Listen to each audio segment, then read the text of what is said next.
करते हैं। First part में आपने देखा था कि सिर्फ एक शख्स ही है जो बचता है उन ज़ॉम्बीज़ से, जिसका नाम मार्टिन होता है। वो अपनी जान बचाकर गाड़ी में आकर बैठ जाता है और जैसे ही वो गाड़ी में बैठता है उसकी जेब से एक कॉइन गिर जाता है। ठीक उसी वक्त हर्ज़ोग भी वहाँ पर पहुँच जाता है जो गाड़ी के बाहर खड़ा होता है। हर्ज़ोग गाड़ी का शीशा तोड़ देता है और मार्टिन को पकड़ लेता है और साथ ही बहुत सारे और ज़ॉम्बीज़ वहाँ पर पहुँच जाते हैं और गाड़ी में घुसने की कोशिश करते हैं। अपनी जान बचाने के लिए वो गाड़ी को वहाँ से भगाना शुरू कर देता है। वो गाड़ी को बहुत तेजी से लेकर जाता है जिसकी वजह से सारे ज़ॉम्बीज़ नीचे गिर जाते हैं सिवाय हर्ज़ोग के। हर्ज़ोग उसकी गाड़ी पर लटका रहता है। फिर वो देखता है कि सामने से एक ट्रक आ रहा है। जैसे ही वो ट्रक मार्टिन की गाड़ी के पास पहुंचता है हर्ज़ोग को अपने साथ उड़ाकर ले जाता है। इस हादसे में हर्ज़ोग का हाथ कट जाता है और वो हाथ कट कर मार्टिन की गाड़ी में गिर जाता है। ट्रक का ड्राइवर ये सब कुछ देख रहा होता है। वो हालात को जानने के लिए ट्रक से नीचे उतरता है। हर्ज़ोग उसके साथ कुछ अजीब ही करता है। वो अपनी 3 फिंगर्स की मदद से उसको जान से मार डालता है। उसके बाद हर्ज़ोग अपने सोल्जर्स की तरफ आता है और उनको हुक्म देता है कि सब लोग आबादी की तरफ चले जाएं। और दूसरी तरफ दिखाते हैं मार्टिन जो गाड़ी को बहुत तेज ड्राइव कर रहा होता है और इस दौरान उसे गनोदगी का एहसास होता है। उसे नींद के झोंके आने लगते हैं जिसकी वजह से गाड़ी उससे बेकाबू हो जाती है और क्रैश हो जाती है। उसके बाद वो बेहोश हो जाता है और जब वो होश में आता है तो वो देखता है कि अब वो हॉस्पिटल में। उसके बाद मार्टिन के पास कुछ पुलिस वाले अपने इन्वेस्टिगेशन के लिए आ जाते और उससे कुछ सवालात करना शुरू कर दे। मार्टिन उन सारी बातों का जवाब देता है लेकिन पुलिस वाले उसकी एक भी बात का यकीन नहीं करते और मार्टिन के साथ बैड लक ये होती है कि उन सब लोगों के मर्डर का जुर्म वो मार्टिन पर डाल देते हैं और सारा इल्जाम मार्टिन पर आ जाता है। उसके बाद जिस डॉक्टर ने उसका ऑपरेशन किया था उसके पास आता है और कहता है कि मैं तुम्हें एक गुड न्यूज सुनाता हूँ। वो ये है कि तुम्हारा हाथ कट चुका था लेकिन खुशकिस्मती ये थी कि वो हमें तुम्हारी गाड़ी में मिल गया जिसको हमने तुम्हारे बाजू के साथ जोड़ दिया है। ये सुनकर मार्टिन अपने हाथ की तरफ देखता तब उसे पता चलता है कि वो उसका हाथ नहीं है बल्कि वो हर्ज़ोग का हाथ। ये देखकर वो उन डॉक्टर्स को बताता है कि ये उसका हाथ नहीं है और जैसे ही ये बात वो कर रहा होता है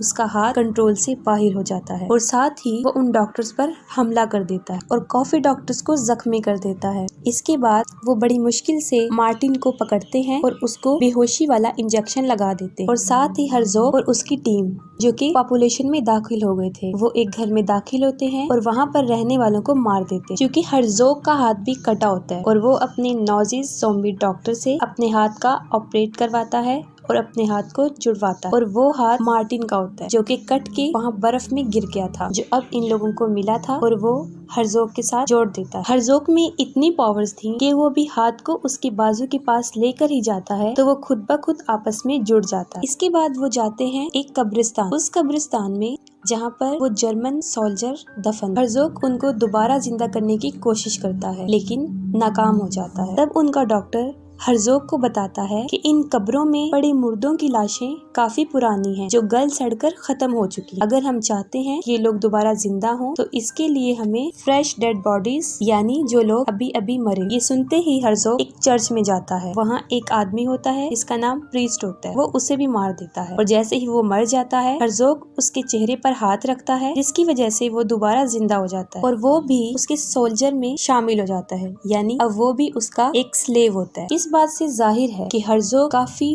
पावर्स का मालिक था। मार्टिन को हम देखते हैं जो हॉस्पिटल के बेड पर होता है और उसको बेड से काफी टाइट बांधा होता है। उसके साथ बाहर एक पुलिस वाला भी होता है जो सो रहा होता है। ठीक उसी वक्त वहाँ पर एक बच्चा आता है जिसका नाम बॉबी होता है। वो दरअसल अमेरिकन ट्रैवलर होता है। वो देखता है पुलिस वाला सो रहा है। इस बात का फायदा उठाते हुए वो मार्टिन के रूम में चला जाता है। वहाँ उसकी नजर उस ज़ॉम्बी के हाथ पर पड़ती है जो कि उसको काफी अच्छा लगता है। वो उस हैंड की पिक्चर को खींचता है और उस पिक्चर को ज़ॉम्बीज हंटर जिन्हें ज़ॉम्बी स्क्वाड भी कहा जाता है यानी जो ज़ॉम्बीज का शिकार करते हैं उनको सेंड कर देता है। उन ज़ॉम्बी स्क्वाड का ताल्लुक अमेरिका से था जिनका प्रोफेशन ही ज़ॉम्बीज का शिकार करना था। मार्टिन उस बच्चे को किसी किस्म का लालच देता है, उसे बांधा होता है और वो उससे आजाद हो जाता है। वो बाहर आकर देखता है कि पुलिस वाला है इसलिए वो वहाँ से भाग नहीं सकता। उसके बाद हर्ज़ोग का हाथ एक अजीब काम करता है। उस बच्चे बॉबी को उठाकर विंडो से बाहर फेंक देता है। ये देखकर मार्टिन भी उसके पीछे जाता है और बच्चे को जाकर देखता है लेकिन बच्चा बेहोश होता है। वो उसे होश में लाने की कोशिश करता है। वो उसकी चेस्ट को प्रेस करता है लेकिन वो इतना ज्यादा प्रेस करता है कि उसकी सारी चेस्ट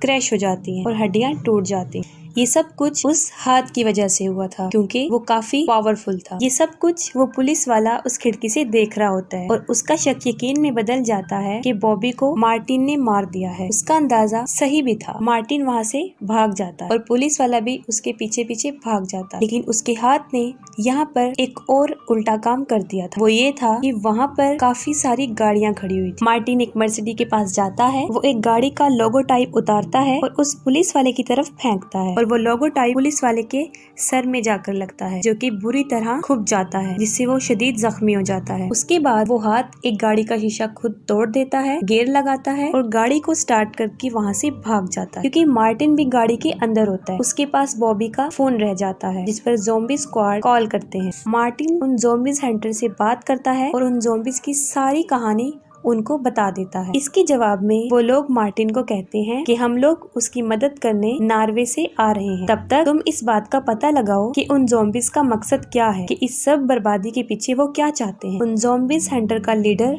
डैनियल होता है, जिसके साथ उसकी 2 असिस्टेंट्स होती है, जिनका नाम मोनिका और ब्लेक कोम होता है। वो दोनों नर्स होती हैं। इन लोगों को देखने के बाद यहाँ पर एक बात तो तय थी कि अब मार्टिन का बचना मुमकिन नहीं। उसके बाद थोड़ी ही देर में वो लोग नॉर्वे पहुँच जाते हैं और मार्टिन की लोकेशन का पता चल जाता है। वो उसके पास जाने का फैसला करते हैं, लेकिन उससे पहले वो कुछ असला खरीदते हैं ताकि उन ज़ॉम्बीज से लड़ा जा सके और वो हथियार उन ज़ॉम्बीज को मारने में उनके काम है। उसके बाद हम देखते हैं कि मार्टिन वर्ल्ड वार 2 के म्यूजियम में जाता है। वहाँ पर एक आदमी होता है जो कि उस जगह का क्लर्क होता है और वो उस क्लर्क से हर्ज़ोग के बारे में पूछता है। मार्टिन काफी देर उससे पूछता रहता है, लेकिन वो क्लर्क उसे कोई जवाब नहीं देता। जब वो प्यार से नहीं मानता तो मार्टिन अपने हाथ की मदद लेता है। उसके बाद वो क्लर्क हर्ज़ोग के बारे में बताने पर राजी हो जाता है। वो सबसे पहले हर्ज़ोग की हिस्ट्री सुनाता है। उस हिस्ट्री को सुनने के बाद उसको पता चलता है कि हिटलर, जो कि उन ज़ॉम्बीज का सरदार था, उसने हर्ज़ोग को एक टास्क दिया था। उस टास्क में उसने एक गाँव को खत्म करना था जिसका नाम टेलविक होता है, लेकिन वो लोग टेलविक में जाते उससे पहले ही ऑक्सफोर्ड के लोगों ने उनको मार डाला। इस बात से मार्टिन अंदाजा लगाता है कि ये सब कुछ वो अपने ऑर्डर को जो उन्हें हिटलर की तरफ से मिला था उसे पूरा करने जाते हैं। उसके पास एक मैप पड़ा होता है, जिससे उसे ये पता चलता है कि वो गांव जिसका उन्हें ऑर्डर दिया गया था, ये म्यूजियम बिल्कुल उसके दरमियान में आता। वो अभी मैप को देख रहा होता है कि उसे बाहर से कुछ लोगों के चीखने चिल्लाने की आवाजें आना शुरू हो जाती है। वो बाहर जाकर देखता है तो वहाँ पर हर्ज़ोग होता है, जो अपनी पूरी टीम के साथ वहाँ पर पहुँच जाता है और वो अपने साथ कुछ टैंक्स भी लेकर आता है। वो लोग वहाँ पर मौजूद लोगों को मारकर अपने साथ शामिल कर रहे थे। वो एक आदमी को पकड़ते हैं, उसकी सारी पसलियाँ बाहर निकाल देते हैं। हर्ज़ोग उस म्यूजियम में दाखिल हो जाता है और मार्टिन और वहाँ का क्लर्क अपनी जान बचाने के लिए अपना सामान उठाकर वहाँ से भागते हैं और उस म्यूजियम में ही छुप जाते हैं। अपनी जान बचाने के लिए वो वहाँ पर एक डमी बनकर खड़े हो जाते हैं। हर्ज़ोग की नजर उसी मैप पर पड़ती है। वो नेक को उठाता है, उस मैप को लेता है और वहाँ से चला जाता है। उसके बाद मार्टिन भी बाहर आता है। वो देखता है कि 2-3 ज़ॉम्बीज बाहर फिर रहे हैं। यहाँ पर वो अपने हाथ का इस्तेमाल करता है और एक एक करके बड़ी आसानी से वो सबको मार देता है। इस दौरान उसका एक हाथ उसी आदमी पर लग जाता है जो मरा होता है और वो फिर जिंदा हो जाता है। ये देखकर मार्टिन काफी डर जाता है और वो उसे फिर से मार देता है। यहाँ पर उसको पता चल जाता है कि अब वो भी काफी पावर्स का मालिक है, कि अब वो भी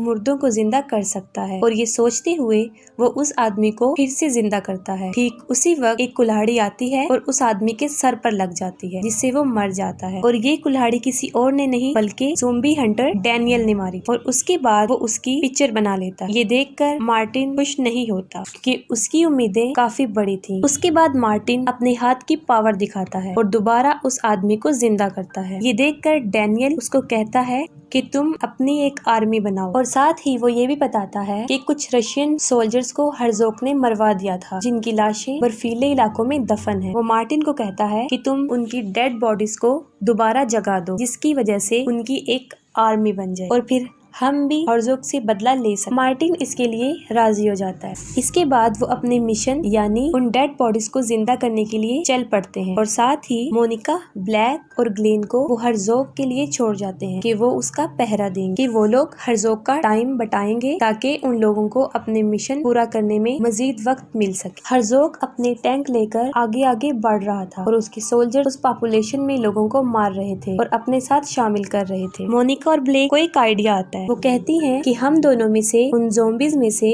एक को यहाँ पर लेकर आएगा जिसके पीछे बाकी सारे ज़ॉम्बीज भी आ जाएंगे और दूसरे का काम होगा उन सब ज़ॉम्बीज को बम से उड़ा देना। लेकिन इसके लिए हमें वही शख्स दरकार होगा जो इस जगह को जानता हो, यानी ये काम हमारे लिए रिस्की है, इसलिए हमें ऐसे शख्स की जरूरत। और वो कोई और नहीं बल्कि वो ग्लेन था। वो उन ज़ॉम्बीज के पास चला जाता है और उन्हें अपने पीछे लगाने की कोशिश करता है, लेकिन हर्ज़ोग अपने सोल्जर्स को उसके पीछे जाने से मना कर देता है। लेकिन फिर भी किसी न किसी तरह वो उनको अपने पीछे ले आता है और मोनिका और ग्लेन अपने प्लान के मुताबिक उनको उड़ा देती हैं। ये सब करके वो तीनों काफी खुश हो जाते हैं क्योंकि उनका प्लान सक्सेसफुल हो जाता है। इसके बाद हर्ज़ोग अपना बदला लेता है। वो अपना टैंक उन तीनों की तरफ करता है और फायर करना शुरू करता है। वो काफी मर्तबा गन उनकी तरफ करके शूट करता है और आगे की तरफ बढ़ता जाता है और वो सोचता है कि वो लोग मर चुके हैं। दूसरी तरफ हम देखते हैं कि डैनियल की कार वहाँ पर फंस जाती है। अब उनको कार निकालना थी जिसकी वजह से उन्हें टायर को मदद देनी थी और उसके नीचे कुछ रखना था। यहाँ पर उन्हें ख्याल आता है कि वो जो चीज वहाँ पर रखेंगे वो वही ज़ॉम्बी होगा और अपनी सोच के मुताबिक वो उसको वहाँ पर रखते हैं और उनकी कार आगे की तरफ मूव करना शुरू कर देती है। उसके बाद वो लोग वहाँ पर पहुँच जाते हैं जहाँ पर वो रशियन डेड बॉडीज दफन थी। उसके बाद वो हाथ अपना काम करना शुरू करता है और एक एक करके सारे रशियंस बाहर आ जाते। इसके साथ में मार्टिन को इस बात का भी डर हो रहा था कि अगर उन रशियन बॉडीज ने उसकी बात ना मानी तो वो क्या करे। एक रशियन कमांडर उठता है, वो मार्टिन के पास आता है जिसको देखकर मार्टिन डर जाता है और डर से कांपना शुरू हो जाता है क्योंकि वो कोई आम शख्स नहीं था बल्कि काफी लंबा और चौड़ा जो उस वक्त में एक शैतान था। लेकिन ये देखकर मार्टिन को काफी तसल्ली हो गई कि वो लोग उसे अपना लीडर समझ रहे हैं। हर्ज़ोग अपनी टीम के साथ आगे बढ़ रहा होता है और सुबह हो जाती है। उसके बाद उसके सामने आता है मार्टिन, उसके साथ रशियन ज़ॉम्बीज की एक पूरी टीम थी। हर्ज़ोग काफी हैरान हो जाता है क्योंकि मार्टिन के साथ वो इतनी बड़ी फौज देखता है रशियन आर्मी। वो ये देख रहा होता है और साथ मार्टिन अपना वो हाथ भी दिखाता है जो कि हर्ज़ोग का। वो ही शैतान कमांडर सिर्फ हर्ज़ोग को देख रहा था क्योंकि उनके दिल में इंतकाम था,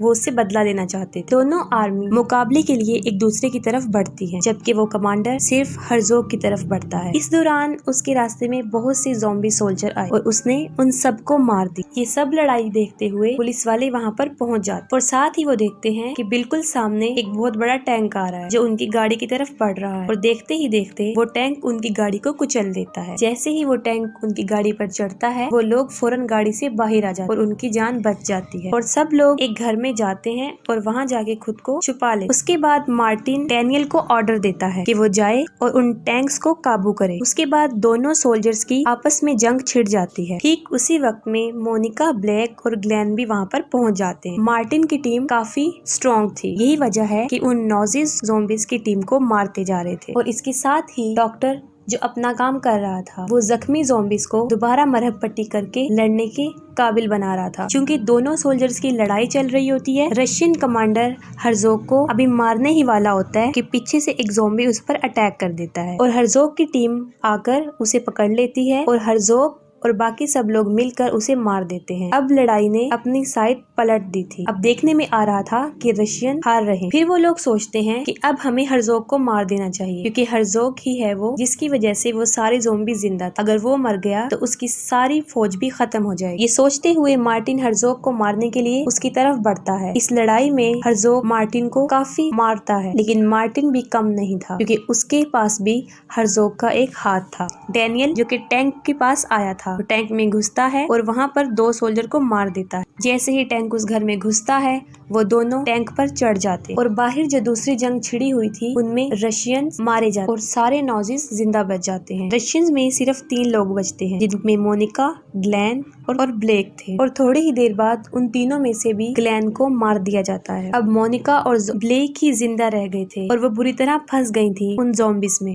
और दूसरी साइड पर मार्टिन और हर्ज़ोग की लड़ाई उसी टैंक के ऊपर जारी थी। डैनियल फिर एक सोल्जर को मार देता है और किसी तरह वो उस टैंक पर काबू पा लेता है। मार्टिन और हर्ज़ोग की लड़ाई में मार्टिन एक गाड़ी पर गिर जाता है। हर्ज़ोग अभी उसको मार ही रहा होता है कि डैनियल एक टैंक में बैठता है। वो फौरन गन का रुख हर्ज़ोग की तरफ करता है और शूट करता है जिससे उसका सर उड़ जाता है और उसके बाद हर्ज़ोग मर जाता है और जैसे ही हर्ज़ोग मरता है उसकी सारी आर्मी उसी वक्त उसके साथ मर जाते हैं और उनके दरमियान दरमियान में मोनिका और ब्लेक जो कि फंसी हुई थी वो बच जाती हैं और वो लोग अपनी फतह को महसूस करते और उसकी सेलिब्रेशन करते हैं। उनका मिशन पूरा हो जाता है और ज़ॉम्बीज़ हंटर वहाँ से चले जाते हैं। उसके बाद मार्टिन वहाँ पे एक गाड़ी में बैठता है और वहाँ से चला जाता है। उसके बाद वो एक कब्रिस्तान में जाता है और वहाँ पर वो एक कब्र पर जाता है जो कि हैना की होती है। वो कब्र को खोदता है और हैना की डेड बॉडी को बाहर निकाल देता है। वो उसको जिंदा करने के लिए ये करता है। जैसे ही वो अपना हाथ हैना के ऊपर रखता है वो जिंदा हो जाती है और वो लोग फिर एक साथ रहने लगते हैं। उसके बाद नॉजिस डॉक्टर को हर्जोग का सर मिलता है और वो सर अभी तक जिंदा होता है। उसके बाद इस मूवी का एंड हो जाता है।